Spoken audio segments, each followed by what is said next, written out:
Hancock, would you please call the roll? Mrs. Baker, Here. Mr. Isgro. Here. Mrs. Matthews. Here. I'd like for us all to stand for the Pledge of Allegiance. I pledge allegiance to the flag of the United States of America and to the republic for which it stands, one nation, under God, indivisible, with liberty and justice for all. Thank you. Next on the agenda, we have the approval of the minutes from, I believe, May 26th and June 9th meeting. Need a motion? I'll make a motion. Thank you. Second. Thank you. Mr. Hancock? Mr. Isgro, Yes. Mrs. Matthews, Yes. Mrs. Baker. Yes. Now on our agenda is the time in which we have a representative from City Council. Is someone from Hamilton City Council here? Vice Mayor Ryan.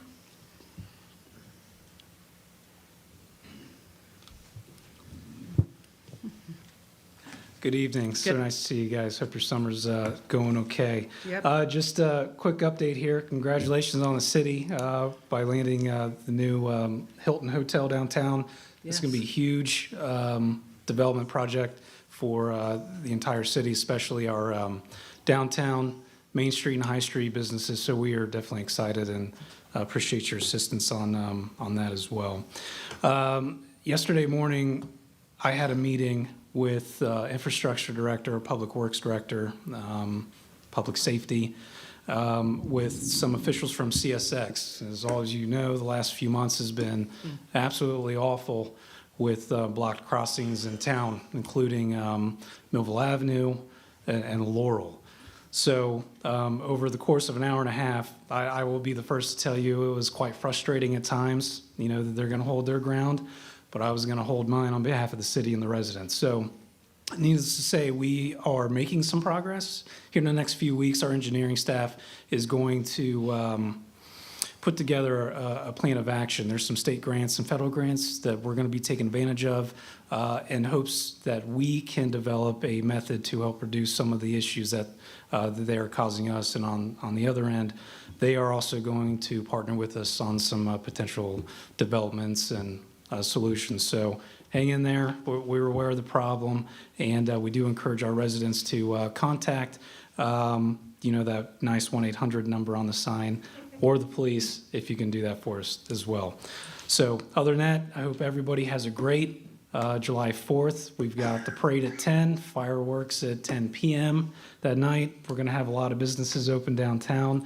So come on out, enjoy downtown Hamilton, and celebrate your freedom. Thank you, guys. Thank you, Mike. Thanks. Okay, do we have anybody here on public participation? I believe, no. Mike, superintendent comments. Yes, Vice President. I'll keep my comments brief this evening. The first, I do want to recognize the city of Hamilton. We've worked really hard with them on collaborating a number of different things that are going on in the city. Really exciting times, Michael. We're happy to be a partner with the entire Hilton project, and I know there's other projects coming down the road that we'll work collaboratively with, but the school district is as good as the city, and the city is as good as the school district, and you can see that collaboration piece really coming together, and so we're excited about that.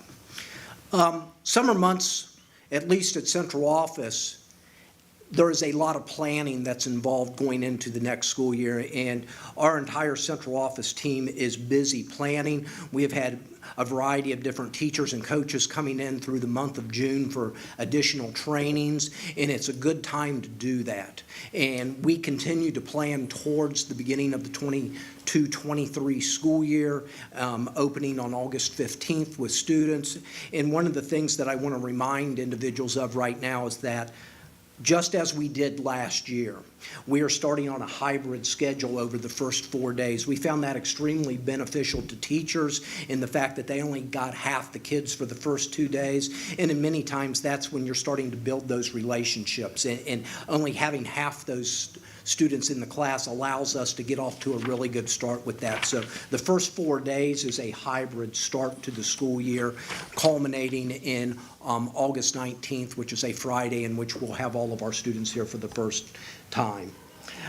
Hopefully at our next board meeting, we'll also have an update to you on state report card data.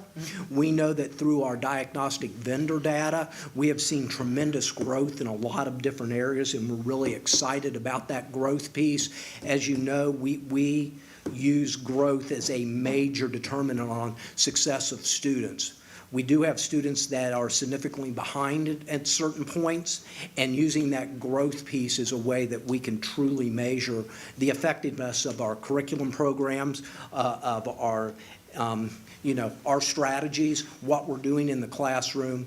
And I don't think it's right or fair to ask someone that's 4 grade levels behind to catch up in a 12-month period. But I do think it's realistic that can we grow them a year? Can we start closing that gap? Right. And we have taken a significant amount of our ESSER dollars, and we did exactly what they were intended to be used for. We took it, we invested it back into our #1 resource, which is our people, and we also did it in a manner to look at achievement gaps and look at growth gaps and close those gaps due to the pandemic. Yeah. And we're starting to see the beginnings of those gaps being closed. It's been a long period of time in which we've had what I would consider a more normal school year.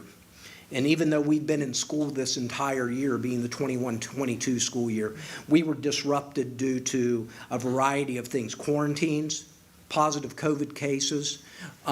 Even though we were in school the entire time, it did take teachers as well as students away from the classroom for periods of time that were not common. And so it's still going to take time for us to close that gap, but if we see huge growth increases over the next 24 to 36 months, we're confident that we can close many of those gaps. Our co-teaching piece has also been a part of that because it's bigger than just co-teaching. It's allowed us to provide title support in upper grades that we've never done before. And so we have an entire K-6 continuum of supports out there for our staff, and we know that that's going to assist in closing that gap.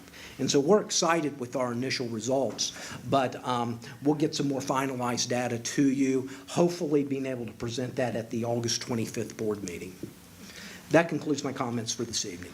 Mr. Holbrook, thank you, and thanks again to administration and staff, teachers for, the last couple years through this COVID and what you've done to try and help bring our students with that gap that they've got. I was a big proponent of the dual teaching, and glad to see that is turning out to be very positive. So I think that's it. So we are to the consent. Any comments from anybody else? No, ma'am.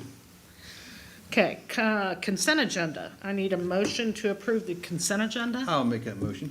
Thank you. Second. Mr. Hancock? Mrs. Matthews? Yes. Mrs. Baker? Yes. Mr. Isgro? Yes. All right, Mr. Hancock. Finance. All right. Several items for the board's consideration tonight. As you know, the end of the fiscal year is today, and we completed that work about 2 days ago.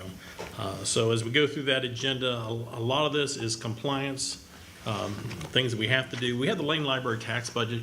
You need to do that as a ministerial duty since it's in the district, the main operating office for that library. We are the public body that has to approve their tax budget. We'll forward that on to the county auditor.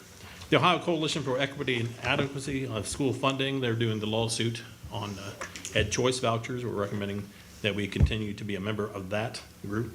The final appropriations for the fiscal year just completed. The annual appropriations to start off the year that's going to start tomorrow are there. Year-end advances that bring the grant funds to a zero balance at year end, those dollars will go right back into to the general fund next week, and that keeps the auditors happy. We have a few confirming purchase requisitions, a couple donations we recommend the board accept, and then the financial reports for May. They get us through 11 months of the year. And we were running on an estimate of 93.1 million. We had 93.5 million, $463,076 better than planned. So we're running fairly close there, and on the right side of where you would want to be. And the expenditures, we had estimated of just over 87 million, and we had just over 87 million in actual expenditures, a variance of 56,537, more than we had planned overall. Again, very close when you compare it, consider the dollars involved. So that is what we have for you tonight from the Treasurer's Office. Any questions? I need a motion to approve the treasurer's report. I'll make a motion to approve it. Thank you. I'll second. Thank you, Mr. Hancock. Mrs. Baker? Yes. Mr. Isgro? Yes. Mrs. Matthews? Yes. Thank you. Okay, wow. I believe that concludes our meeting this evening. And our next meeting will be, as soon as I flip this page, Hopefully let it make. we will be meeting on August 11th, 2022 at 4 PM. That will be an executive session, work session. Yeah, there will be no regular. No meeting. regular meeting that day, so our next regular meeting will be August August 25th. That's correct. Okay, I need a motion to adjourn. Motion. Second. Thank you. Mrs. Baker? Yes, Mr. Isgro? Yes. Mrs. Matthews? Yes. this meeting is adjourned.